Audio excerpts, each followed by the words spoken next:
Microsporophyll के development में anther का डेवलपमेंट बहुत इंपॉर्टेंट टॉपिक है। अब एंथर का जब डेवलपमेंट प्रोसेस स्टार्ट होता है तो जो एक यंग एंथर है वो मैच्योर एंथर से बहुत डिफर करता है स्ट्रक्चर में। अगर इसको ऐसे समझे कि अगर यंग एंथर की बात हम करेंगे तो यंग एंथर एक सिंगल लोब्ड स्ट्रक्चर है और इस सिंगल लोब्ड स्ट्रक्चर में जो सिंगल कवरिंग है दैट कवरिंग इज एपिडर्मिस और ये एपिडर्मिस इंक्लोज करता है homogeneous mass of meristematic tissue या मेरिस्टेमेटिक सेल।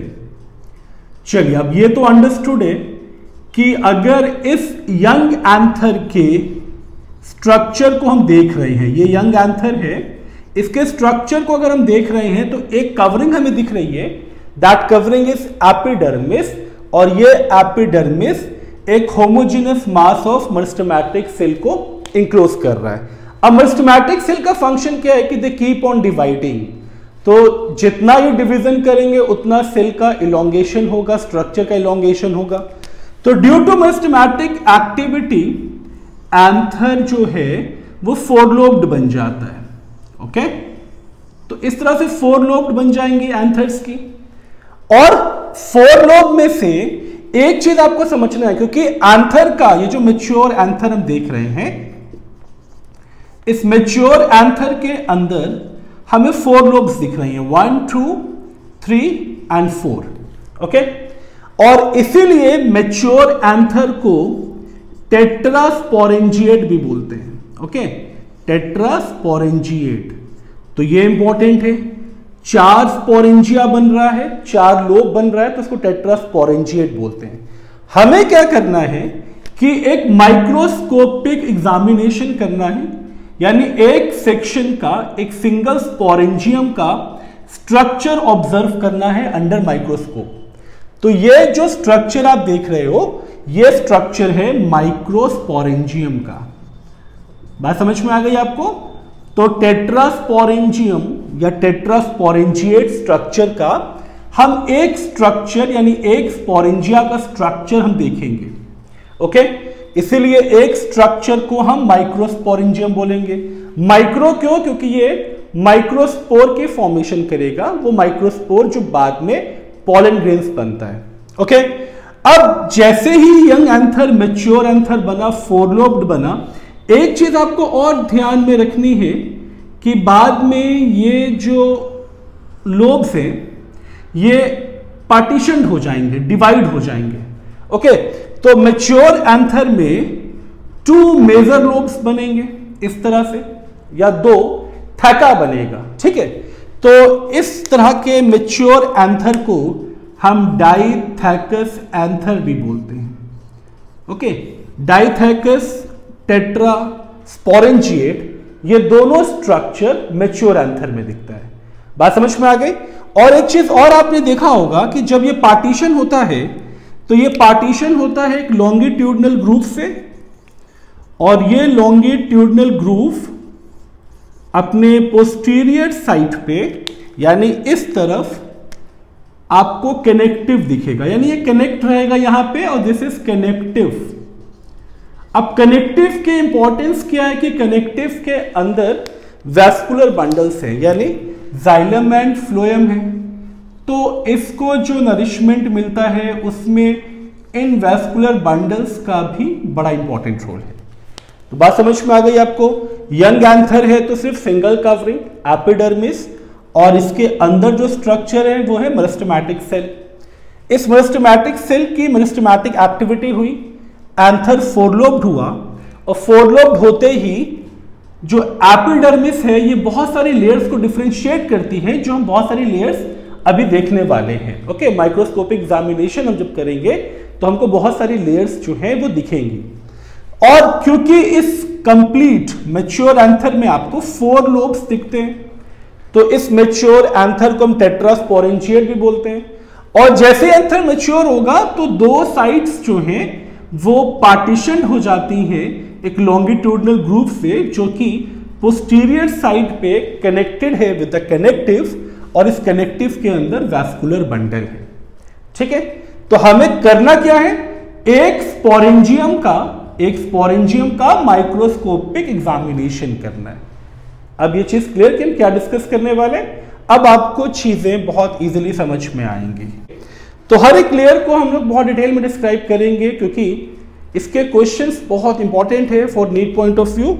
तो जो फर्स्ट कवरिंग आपको दिख रही है, सबसे फर्स्ट कवरिंग जो दिख रही है आपको, ये आउटर कवरिंग, इस कवरिंग को बोलते हैं epidermis.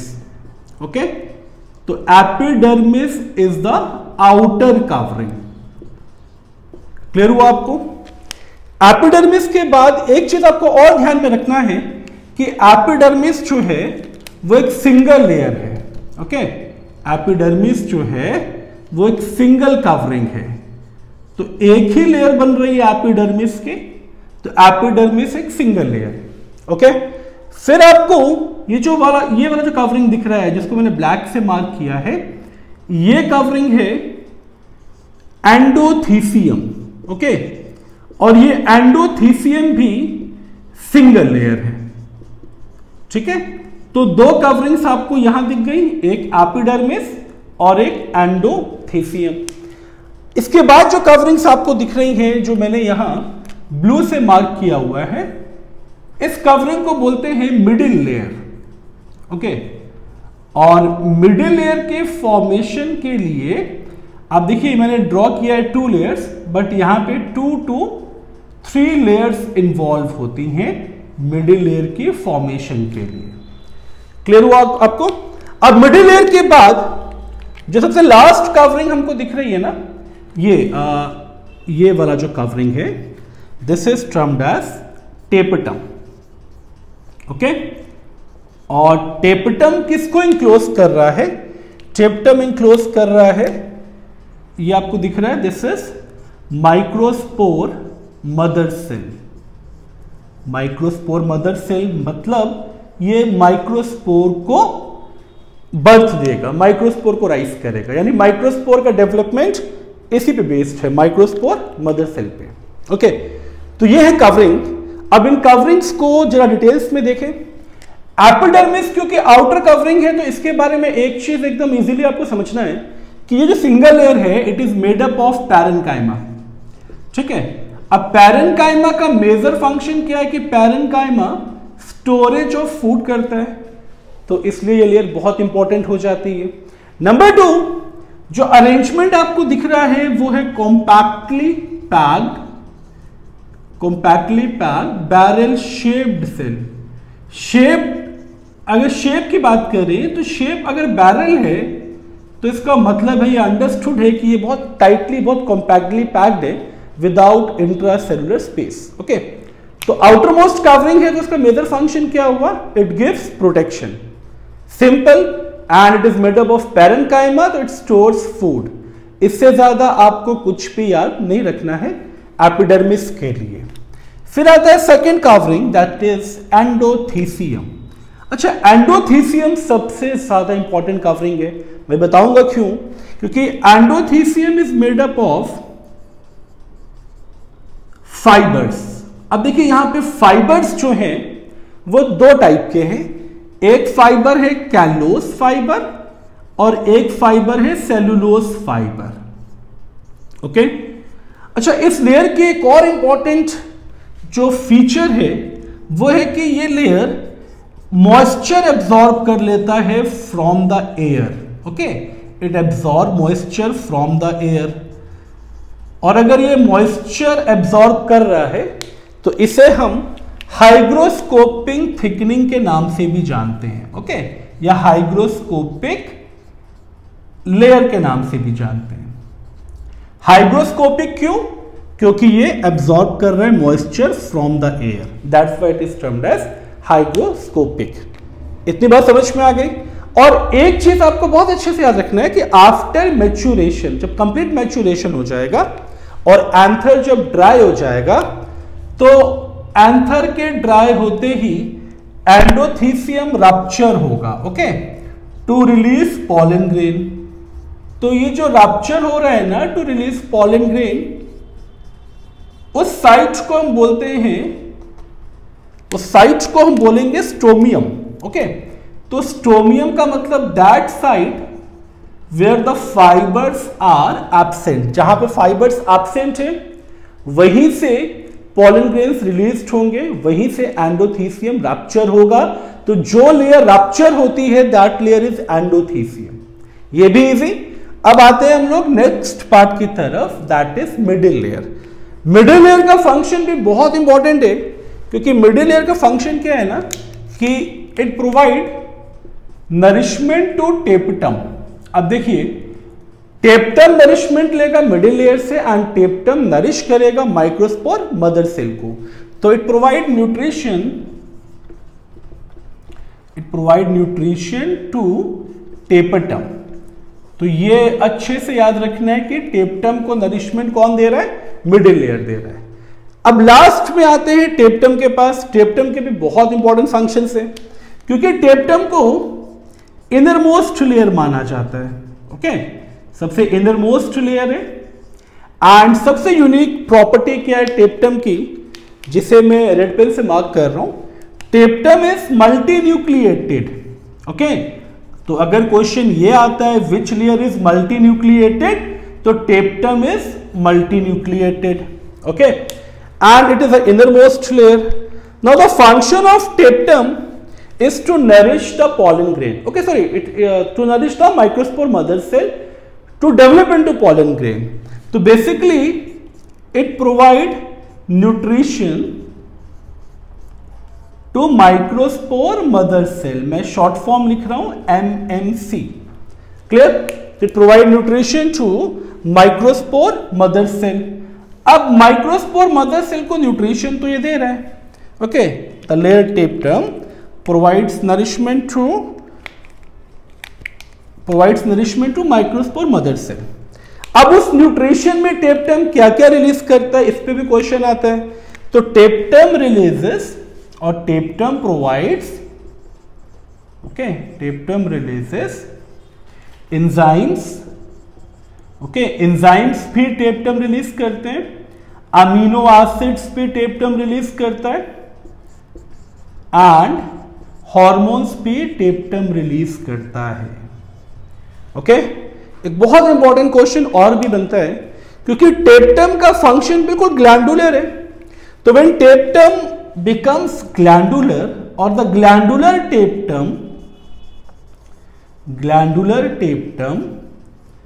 Is termed as Ubisch body. Okay, glandular tapetum is termed as Ubisch body. Okay, चलिए अब टेपटम के भी फंक्शंस क्लियर। अब बचा हमारा the last component, that is microspore mother cell. Okay, अब इस माइक्रोस्पोर मदर सेल का फंक्शन बहुत इजी है, क्योंकि ये जो माइक्रोस्पोर मदर सेल है ना MMC, इसका जो प्लॉइडी लेवल है वो है डाइप्लॉइड। Got it? वो है डाइप्लॉइड। और जितने भी माइक्रोस्पोर मदर सेल है ना, ये सब एक दूसरे से कनेक्टेड है। तो they are interconnected by cytoplasmic bridges. Okay, they are interconnected. ठीक है, ये आपको अच्छे से याद रखना है। They are interconnected by cytoplasmic bridges. अब साइटोप्लाज्मिक ब्रिजेस से ये इंटरकनेक्टेड है, मगर जैसे ही ये डेवलप करता है कैलोस फाइबर लेयर और इनर लेयर ऑफ कैलोस, तो साइटोप्लाज्मिक ब्रिजेस जो है वो ब्रेक हो जाएंगे and then finally it proceeds for meiosis. Okay, तो इस चीज को मैं यहां मेंशन कर रहा हूं, बहुत इंपॉर्टेंट है। तो व्हेन साइटोप्लाज्मिक ब्रिजेस, या डायरेक्ट लिखते हैं due to the development of callose layer. Okay, due to the development of callose layer,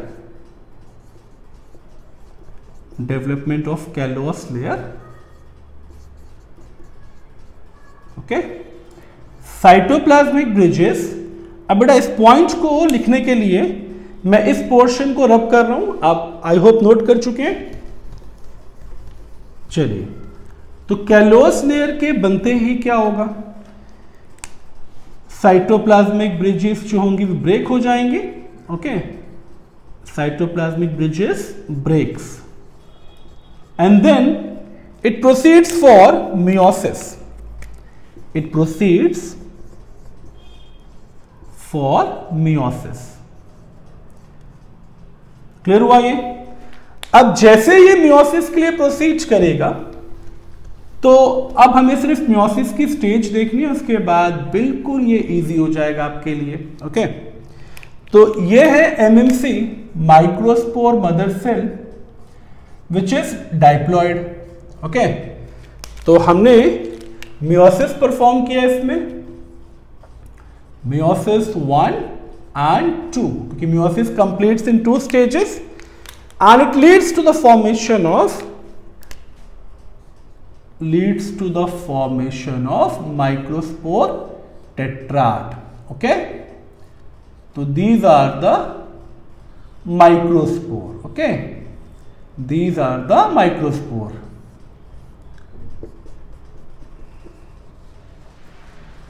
Got it? And this microspore later develops into pollen grains. तो स्ट्रक्चर्स आई होप आपको easily समझ में आ गए होंगे, and all the layers are very important according to its function.